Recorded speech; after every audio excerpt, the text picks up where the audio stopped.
Mga kada, kung hanap mo ay mapagkakakitaan, dito sa Kita KU ay tumutok lang kayo. Dahil sagot na po namin kung paano kayo kikita sa madaling paraan at tamang diskarte. Yes, at for today's Kita KU, dahil sa request ng kanyang mga anak, ay inaral ng isang ina ang paggawa ng isang masarap na no preservatives na tocino. Uy, at dahil goal niya ay makapagluto ng masarap na pagkain para sa kanyang anak na hindi tinipid at masustansya pa, kinalaunan ay nagkaroon na rin po siya ng sarili niyang catering services at canteen. Yes, at para turuan tayong kumita at gumawa ng chicken tocino, makakasama natin ang head cook sa Marlene's Catering Services, Miss Marlene Bandelaria.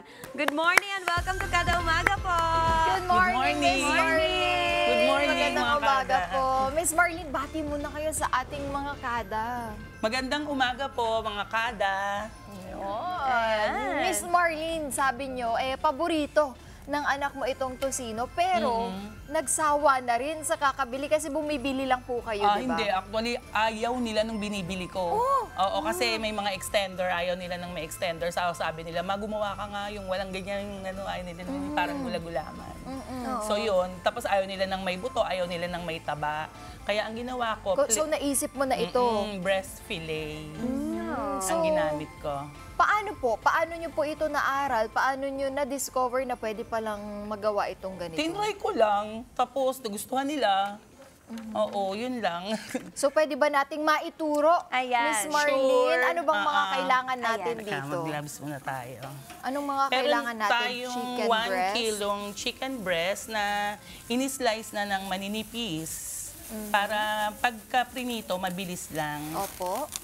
Magkano kaya ang magiging puhunan natin dito?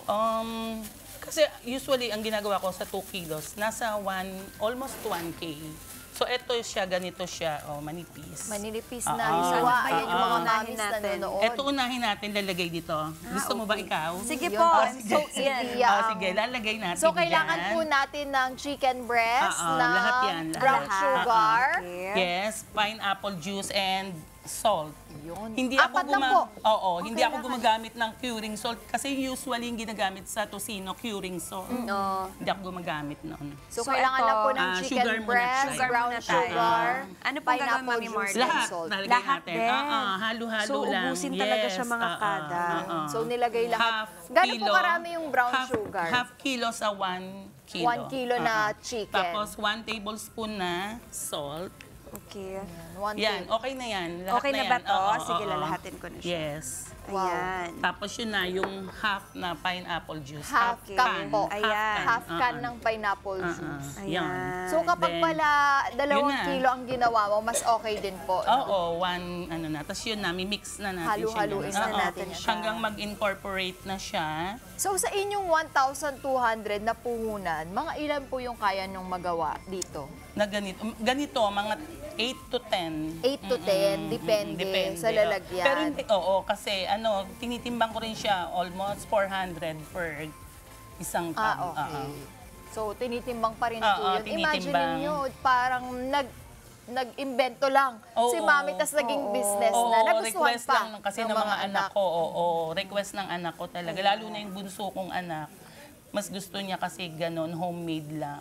So ito po, ilalagay pa ba yan sa fridge? Oo, i-chill natin siya. Ayan. Pwede mo siyang i-chill ng, kailangan lamas na lamas. Yun yung sikreto. So yun yung sikreto yun with yung sikreto. love. Lamas na lamas para kumapit Ayan. yung lasa. Tapos i-chill natin siya, pwedeng 24 hours. Tapos saka mo siya ipiprito. Pero kung nagmamadali, kahit 30 minutes pwede na. Ayun. So 30 minutes pwede na, pero mas malasa yung tocino kung mga isang araw po. 24 hours. So ayun, i-chill nyo lang daw po. Yun. Pwedeng 30 minutes Yun to na. 24 Tapos hours. ganito na siya, mas lalapot pa siya pag nag-24 hours. Kasi ito kanina ko lang ginawa, kaya medyo malabnaw. So ganito ang magiging itsura niya kapag yan. less than 24 hours siya. Tapos, pag pwede mo na siyang i-fry, pero pag frinay mo, ang tip ko lang, wag masyadong matagal sa pag prito kasi titigas dahil sa sugar. okay. So, ganyan lang siya dapat. Ito yung finished Ito yung product mabilis. niya. Gaano po kabilis pag prinito? Siguro 3 minutes kada side. So sa isang tub po, kung 400 grams ang laman, magkano nyo po binibenta ang isang tub? 200 per tub. 200. So kung makakasampu ka, 2,000 na ang kita mo. So sa 1,200 mo na naging puhunan, meron kang 800. Wow, malaking bagay na po yun, no? Nakatulong po ba sa inyo to? Ay, oo. Malaking bagay. Oo, lalo na sa mga anak ko. Yun. Mami, meron ba kayong mga, gano'ng katagal etong tusino na to? Okay. Sa chiller, 24 hours. Then sa freezer, kahit 3 to 6 months. 3 to 6 Yes. months. Pero kasi sa amin, hindi tumatagal eh. Oo nga eh. Dahil na pag sarap na sarap ka na doon sa kinakain mo, talagang ipiprito mo agad, di ba? Ayan. Yung masarap Ano ba pa naman to sa breakfast. Oo. Habang nanonood kayo ng kada umaga. Ano bang next gagawin nito, Mami Marlene, after nito? Ayun na, i-chill na natin I-chill siya. na lang talaga siya. Ang bilis! Oo, ganun lang. Ganun So, lang simple. pwede mo Oo. nang gawin yan. Oo, ganun lang. Gagawin At ko to. ngayon naman, it's time to taste. Yes. Okay. The best part, tanggalin na natin taste to. test. So imagine ninyo Eto sa na. halagang 1,200 po, pwede na kayong magka-business ng Yes. tusino. Tapos kikita pa kayo ng 800 doon na napakadaling mabenta dahil naman talaga yung mga Pinoy, gustong-gusto nila to. Hindi mo siya masabing pang breakfast lang parang any time of the At day, saka, di ba? healthy pa siya, wala siyang preservative. Ayun, Yes. yun yung pinaka-importante. Ikaw din kasi yung gumawa at ikaw pa nagluto. So ayan na. Ayan. Go, Ate, Taste test. Ate Emma. Yun, tikman na natin ang tusino. Dito muna ako sa maliit na part. Para kunyari, hindi ako masyadong matakaw. Ayan. Tikman natin.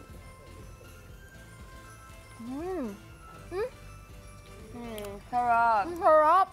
Sabay na kanin. Masarap to sa kanin. Oo, garlic rice. Ang Sarap niya. Tsaka sakto Thank lang yung you. sweetness. Ang sarap. Mami, baka meron kang gustong i-shout out. Tsaka kung paano ba sila pwede mag-order dahil meron ka na rin catering services. Invite mo ng mga kada natin. Sa mga mag-order po, pwedeng mag-message sa page ko, Marlene Catering Services. Yun. Doon lang po sa Facebook page, mag-message lang po sila doon. Maraming Ayan. salamat, Ma'am Marlene. Thank you po Thank you for rin. sharing your recipe with us. Hindi mo pinagdamot to Oo sa ating naman. mga kada. Malay nyo, marami din mga kada natin magpa-thank you sa inyo dahil dito. Thank you very Thank much, you. Mami Marlene. Mga kada, till our next kita kayo, kaya dyan lang kayo. Hindi lang kayo basta natututo dito sa kada umaga, di ba? Pwede rin kayong sa susunod, kumita na ng malaki. Hi, mga Kanet25! This is Emma Tiglao. For more kada umaga updates, just click the subscribe button and follow us on Net25 social media pages at Net25 TV and at Net25 Entertainment Facebook page.